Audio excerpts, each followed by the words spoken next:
लाश दफनाने को तैयार नहीं है। मरने वाले का भाई मुलजिमों की गिरफ्तारी की मांग कर रहा है। नासिर का भाई मनाने में जुटा पूरा इंतजामिया और मकामी लोग। ये बड़ी खबर आपको बता रही हैं।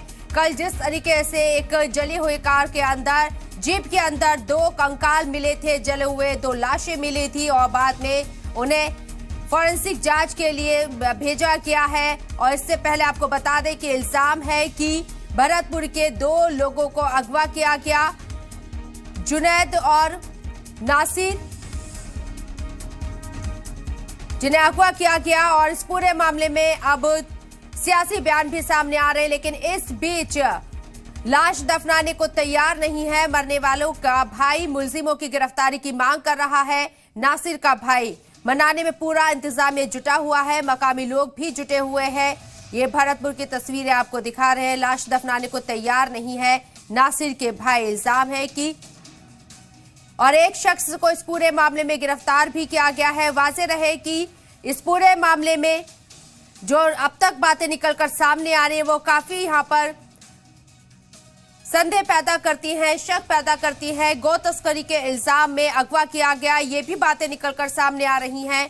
और उसके बाद इन लोगों का कत्ल किया गया है। हालांकि पुलिस की तरफ से अभी किसी तरह का कोई ऑफिशियल बयान इस तरह का सामने नहीं आया है। एक शख्स को गिरफ्तार जरूर कर लिया गया है इस पूरे मामले में।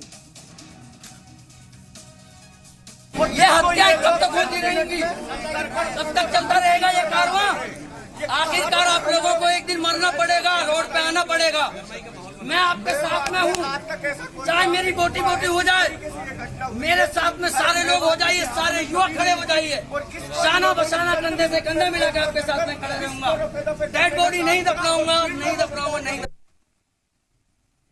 तो हरियाणा के भिवानी में लोहारू के बारवास गांव के पास एक जली हुई बोलेरो में 2 कंकाल मिले थे, जिसमें मरने वालों की पहचान नासिर और जुनैद के तौर पर हुई है। दोनों राजस्थान के भरतपुर के रहने वाले हैं। जुनैद पर गो तस्करी के 5 केस पहले से दर्ज थे। नासिर और जुनैद के भाई ने बजरंग दल के 5 कारकुनान पर अगवा कर कत्ल करने का इल्जाम लगाया है। ये बड़ी खबर आपको बता रहे हैं। और अब नासिर के भाई ने ये बात कही है कि वो लाश को दफनाएंगे नहीं जब तक कार्रवाई नहीं होती है। हालांकि पुलिस ने इस मामले में एक शख्स को गिरफ्तार कर लिया है।